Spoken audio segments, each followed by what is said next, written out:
ಇವತ್ತು ನಿಮ್ಮ ಸರ್ಕಾರದ ಪರಿಸ್ಥಿತಿ ಯಾವ ರೀತಿಯಲ್ಲಿದೆ?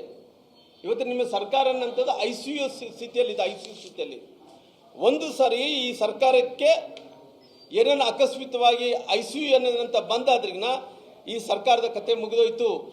ಈ ICU ತೆಗೆದುಬಿಟ್ರೆ ಸರ್ಕಾರದ ಕತೆ ಮುಗಿದೋಯ್ತು ಅನ್ನೋಂಥ ಪರಿಸ್ಥಿತಿಯಲ್ಲಿದೆ. ಯಾಕಂದರೆ ವೆಂಟಿಲೇಟರ್ ಇದ್ದಂಥ ಟೈಮಲ್ಲಿ ವೆಂಟಿಲೇಟರ್ ತೆಗೆದ್ರೆ ಮನುಷ್ಯ ಸತ್ತೋಗ್ತಾನ. ಈ ಸರ್ಕಾರ ಕೂಡ ಯಾವ ವೆಂಟಿಲೇಟರ್ದಲ್ಲಿ ಇದೆ ಅಂದ್ರೆ ಸುಳ್ಳಿನ ವೆಂಟಿಲೇಟರ್ದಲ್ಲಿದೆ. ಈ ಸುಳ್ಳಿನ ವೆಂಟಿಲೇಟರ್ ತೆಗೆದ್ರೆ ಈ ಸರ್ಕಾರ ಸತ್ತೋಗುತ್ತೆ. ಆ ಸ್ಥಿತಿಯಲ್ಲಿದೆ.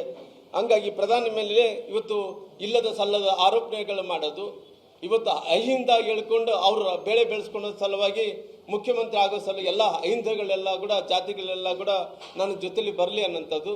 ಇವತ್ತು ಈ ಅಧಿಕಾರ ಹಂಚಿಕೆ ಮಾಡುವಂಥ ಟೈಮಲ್ಲಿ ಯಾವ ಅಹಿಂದ ಇಲ್ಲ, ಅವ್ರಿಗೆ ಬೇಕಾದಂಥವ್ರು ಕೊಟ್ಕೊಳ್ಳೋದಂಥದ್ದು ಕೂಡ ಗೊತ್ತಿದೆ.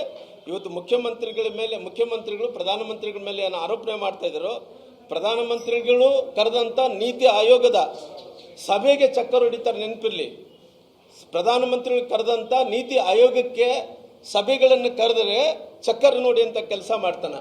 GST ವಿಚಾರದಲ್ಲಿ ಇಷ್ಟೊಂದು ದೊಡ್ಡ ಮನುಷ್ಯ ಮಾತಾಡ್ತಾನಲ್ಲ, GST ಸಭೆಗೆ ಕರೆದ್ರೆ ಕೂಡ ಅಲ್ಲಿ ಕೂಡ ಚಕ್ಕರ್ ಹೊಡಿ ಅಂತ ಕೆಲಸ ಮಾಡ್ತಾನೆ. ಅದೇ ರೀತಿಯಲ್ಲಿ ಇವತ್ತು ಮಿಡ್ಲ್ ಈಸ್ಟ್ಗಳಲ್ಲಿ ಇವತ್ತು ಯುದ್ಧಗಳು ಆಗ್ತಾ ಇದಾವ. ಈ ಮಿಡ್ಲ್ ಈಸ್ಟ್ದಲ್ಲಿ ಯುದ್ಧಗಳಾಗಂಥ ಟೈಮಲ್ಲಿ ರಾಜ್ಯದ ಬಗ್ಗೆ ಏನು ಮಾಡಬೇಕು, ಚರ್ಚೆಗೆ ಬರ್ರಿ, ಯಾವ ರೀತಿಯಲ್ಲಿ ಸರಿಪಡಿಸಬೇಕು ಅನ್ನೋಂಥ ವಿಚಾರ ಕರೆದ್ರೆ ಕೂಡ ಆ ಮಿಡ್ಲ್ ಈಸ್ಟ್ ವಿಚಾರ ಬಂದಂಥ ಟೈಮಲ್ಲಿ ನಮ್ಮ ರಾಜ್ಯಕ್ಕೆ ಏನಾಗಬೇಕು ಅನ್ನೋಂಥ ವಿಚಾರ ಬಂದಂಥ ಟೈಮಲ್ಲಿ ಇವತ್ತು ಕೇಂದ್ರ ಸರ್ಕಾರ ನರೇಂದ್ರ ಮೋದಿಜಿ ಸಭೆ ಕರೆದ್ರೆ ಕೂಡ ಆ ಸಭೆಗಳು ಕೂಡ ಚಕ್ಕರ್ ಹೊಡೆಯಂಥ ಕೆಲಸ ಮಾಡ್ತಾನೆ. ಇವ್ರಿಗೇನು ನೈತಿಕತೆ ಇದೆ ಅಂತೇಳಿ ಪ್ರಧಾನಮಂತ್ರಿಗಳ ಬಗ್ಗೆ ಮಾತಾಡೋದು.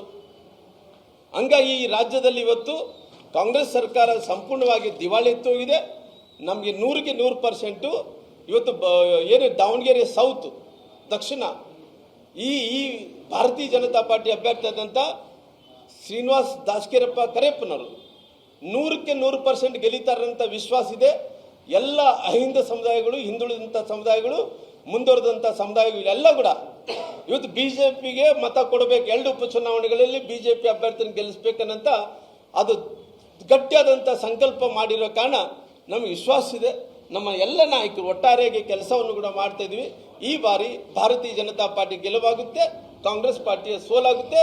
ಶ್ರೀನಿವಾಸ್ ದಾಸಕೇರಿ ಕರೇಪ್ಪನವರು ಗೆಲ್ಲಿತಾರನ್ನಂಥ ವಿಶ್ವಾಸವನ್ನು ಕೂಡ ವ್ಯಕ್ತಪಡಿಸುವಂಥ ಕೆಲಸ ಮಾಡ್ತೀನಿ. ಚಪ್ಪಾಳೆ ಇಲ್ಲ ಸರ್, ತಾವೇನು ಕೇಳ್ತೀರಿ ಸರ್? ಸಭೆ ಅಲ್ಲ.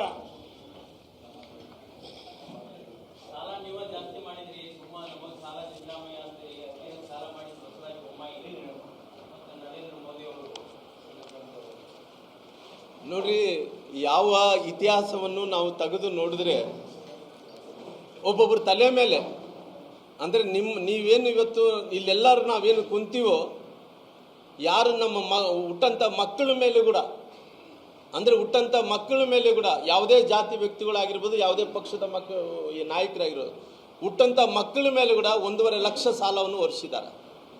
ನಮ್ಮೆಲ್ಲರ ತಲೆ ಮೇಲೆ 1.5 ಲಕ್ಷ ಸಾಲವನ್ನು ಮಾಡೋಂಥ ಕೆಲಸ ಎಲ್ಲ ಮುಖ್ಯಮಂತ್ರಿಗಳು ಸಾಲ ಮಾಡಿದ್ರು. ಇಷ್ಟೊಂದು ದೊಡ್ಡ ಸಾಲವನ್ನು ಯಾರು ಕೂಡ ಮಾಡಿದ್ದಿಲ್ಲ. ಹತ್ತಿರ 4 ಲಕ್ಷ ಕೋಟಿ, 8 ಲಕ್ಷ ಕೋಟಿ, 8 ಲಕ್ಷ ಕೋಟಿ ಸಾಲವನ್ನು ಮಾಡೋಂಥ ಕೆಲಸ ಮಾಡಿದನ.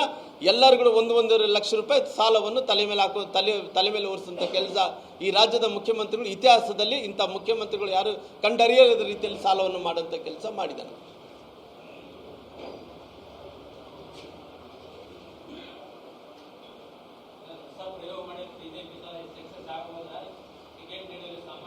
ನೋಡ್ರಿ, ನಮ್ಮೆಲ್ಲ ನಾಯಕರು ತೀರ್ಮಾನ, ಒಮ್ಮತದಿಂದ ತೀರ್ಮಾನ, ಇವತ್ತು ಒಂದು ಅವಕಾಶವನ್ನು ಮಾಡಿಕೊಡಬೇಕು. ಎಲ್ಲ ಮನೆಗೆಲ್ಲ ಅವ್ರನ್ನೇ ಹೊತ್ಕೊಂಡೋಗಿ ಅವ್ರ ಮನೆಗೆ ತೂರದ ಎಲ್ಲರಿಗೂ ಹೊತ್ತು ಸೇರಿ. ಹಂಗಾಗಿ ಒಂದು ಏನಂತ ಹೇಳಿದ್ರೆ, ಒಂದು ಸಾಮಾನ್ಯವಾದಂಥ ದಲಿತ ವ್ಯಕ್ತಿಗೆ ಒಂದು ಅವಕಾಶವನ್ನು ಮಾಡಿಕೊಡ್ಬೇಕು ಅನ್ನೋಂಥ ಕಾರಣದಿಂದ ನಮ್ಮ ನಾಯಕರೆಲ್ಲರಿಗೂ ತೀರ್ಮಾನವನ್ನು ತಗೊಂಡು ಇವತ್ತು ಸೀನಪ್ಪ ದಾಸಕೇರಪ್ಪ ಕರೇಪ್ಪನವರಿಗೆ ಅವಕಾಶವನ್ನು ಮಾಡಿಕೊಟ್ಟಿದ್ದಾರೆ.